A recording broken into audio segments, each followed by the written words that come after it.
नमस्कार। आज मैं इस विषय पर बात करने वाला हूँ कि मार्केट में खासकर बिजनेस क्यों नहीं करना चाहिए।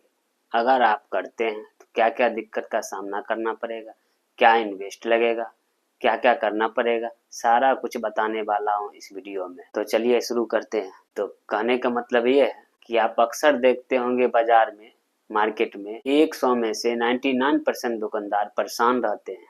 1 रुपया सामान पे कम करना नहीं चाहते।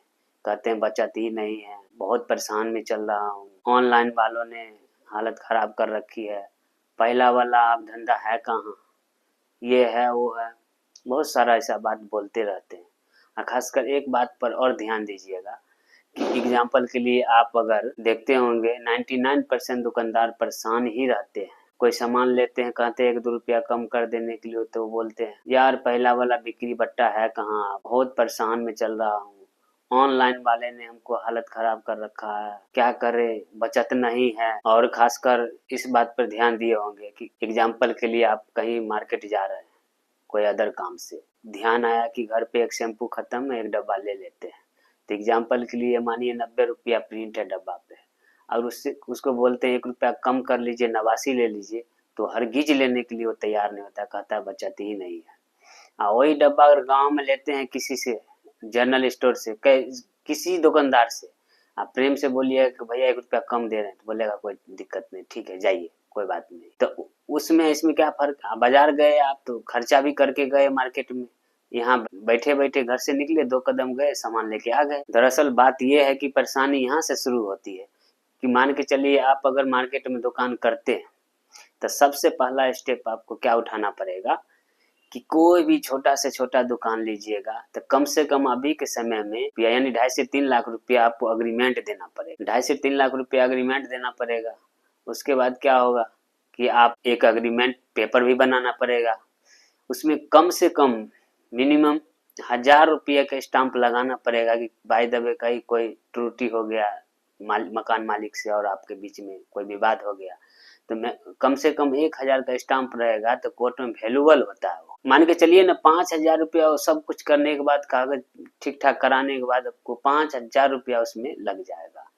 2.5-3 लाख रुपया आपको एडवांस देना पड़ेगा जिसको अग्रीमेंट बोलते हैं। ठीक ठाक कराने के बाद आपको 5000 रुपया उसमें लग जाएगा। 2.5-3 लाख रुपया आपको एडवांस देना पड़ेगा जिसको अग्रीमेंट बोलते हैं। उसके बाद आपका अग्रीमेंट भी बन गया, 3 लाख रुपया भी एडवांस दे दिए।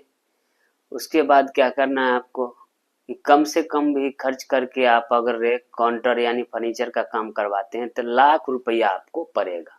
1 लाख रुपया का फर्नीचर बनेगा। उसके बाद आप पूंजी लगाइएगा, कम से कम तो मान के चलिए कि 3 लाख रुपया एग्रीमेंट दिए तो कम से कम 3 लाख का पूंजी लगाइएगा, तब एक वैल्यूएबल छोटा सा दुकान होगा आपको अभी के समय। उसके बाद आपका अग्रीमेंट भी ओके हो गया, एडवांस भी दे दिए 3 लाख, 1 लाख रुपया का रेक काउंटर भी बनाए। उसके बाद आपको 1 लाख रुपया का रेक काउंटर बन गया।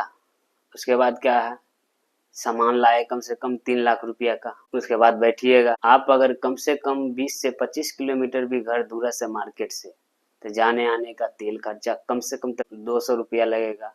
तो 200 रुपया में जोड़ लीजिए 6000 का महीना वो हो गया, 3 लाख का सामान हो गया, 3 लाख अग्रीमेंट हो गया, तो 6 लाख, इधर हो गया 6000, 6 लाख 6000 हो गया, 5000 वो एग्रीमेंट पेपर बनाए, 6 5 11, 6 लाख 11,000 हो गया। उसके बाद 1 लाख का काउंटर बनाए, रेक बनाए, फर्नीचर का यानी काम करवाए, तो 7 लाख रुपया ये हो गया खर्च।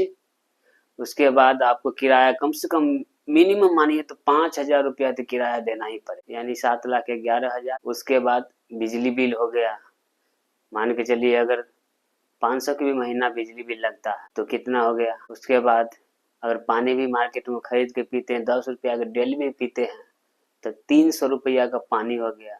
मान के चलिए मार्केट में डेली न डेली भिखारी कोई न कोई मांगने वाला आता है, उसको 10 रुपया भी दीजिएगा तो 300 रुपया वो भी हो गया, यानी 600 रुपया हो गया। उसके बाद आप अगर चाहेंगे कि इस बिजनेस को हम अकेले में करें तो भी संभव नहीं। क्यों? इसलिए कि आप जानते ही हैं हमसे पहले बहुत सारा दुकान होता है मार्केट में जो कि ऑलरेडी पहले से होता है। आप अगर 1 मिनट भी काउंटर पे से हटिएगा तो कस्टमर देख के अगला दुकान चल जाएगा। क्यों? क्योंकि मार्केट में हजारों दुकान है, आप स्पेशल तो नहीं है, इसीलिए फैमिली के साथ भी अगर मान के चलिए आप बिजनेस करना चाहते हैं, वहाँ रह के करना चाहते हैं, तो फिर रूम किराया लेना पड़ेगा अलग, उसका किराया होगा कम से कम 2-3 हज़ार तो ले ही लेगा, आप भी जानते हैं। तो 2-3 हज़ार कितना हो गया, मान के चलिए ना, मिला जुला के आपको कम से कम तो 8 लाख रुपया मानिए नॉर्मल बिजनेस करने में आपको मार्केट में खर्च होगा। यही खर्च के कारण बिजली बिल आप छोड़िए दिए, बिजली बिल भी लगेगा महीना में, बिजली लीजिएगा उसका भी 2500-3000 रुपया लेता है ब्लैक से, वो सब छोड़ ही दिए। आप कैलकुलेट करके देखिए कि 8 लाख रुपया आपके पास है, अब मार्केट में जाते हैं तो कुछ नहीं है। अभी के समय में 8 लाख रुपया छोटा मोटा बिजनेस के लिए कुछ नहीं है। अगर इसी पैसा में अगर आसानी से आप बिजनेस करना चाहते हैं तो हम आपको सजेशन ये दे रहे हैं कि गांव में बिजनेस वही 8 लाख रुपया लगा कर आप गांव में ब्रांड बन सकते हो। कैसे करना क्या है आपको कि गांव देहात में अगर आपको रूम लेना है तो जिस जगह पे ऑलरेडी बहुत सारा चौक पे दुकान है, मैंने मार्केट टाइप का है, तारा ऊपरी हो रहा है, जैसे तारा ऊपरी का मतलब कंपटीशन, जानते हैं गांव का भाषा हम बोल रहे हैं कि तारा ऊपरी कंपटीशन अगर हो रहा है तो उस जगह पे आपको रूम लेना ही नहीं है, दुकान लेना ही नहीं है।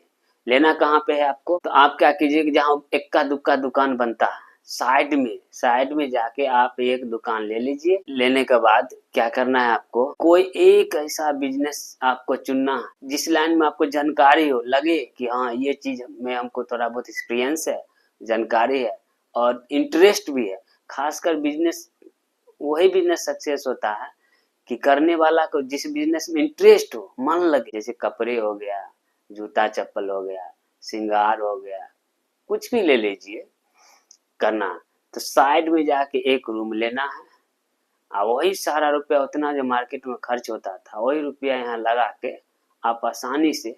हाँ एक बात और, कम से कम एक बैनर छोटा सा अपना नाम पता एड्रेस थोड़ा सा कार्ड छपा लीजिए। हाँ ये प्रचार प्रसार थोड़ा सा अच्छा रहता है, जानकारी मिलता है कस्टमर को कि हाँ फलना दुकान खुला है फलना जगह पे। जब देखिए कि आपका दुकान चल गया 6 महीना साल भर के बाद, आप क्या कीजिए, करिए ये कि आप उस बिजनेस को ऑनलाइन भी ले जा सकते हैं। तो ऑनलाइन ले जाने के लिए क्या करना पड़ेगा, बस सिंपल सा बात है, अमेज़न हो चाहे फ्लिपकार्ट हो, 8 से 10% लेगा, यानी सामान के मुताबिक कैसा बिजनेस आप कर रहे हैं उस हिसाब से मिनिमम मानिए ना वही 8 से 10% लेता है। देखिए कि आपके पास एक क्वालिटी में कम से कम 100 पीस हो गया माल, कोई भी माल है एनीबॉडी, एक क्वालिटी में 100 पीस भी हो गया, तब तो उस प्लेटफार्म पे आप जाइए, क्योंकि आपको लिस्टिंग करने में सामान सही रहेगा।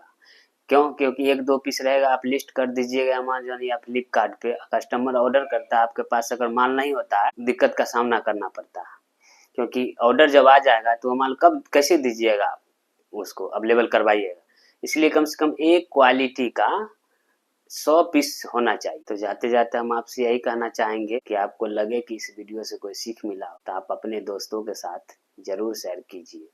क्यों, क्योंकि हो सकता है आपके लिए ये वीडियो कोई काम का ना हो, पर किसी को थोड़ा सा भी भलाई हो जाए तो हम समझेंगे मेरा वीडियो बनाना सार्थक हुआ।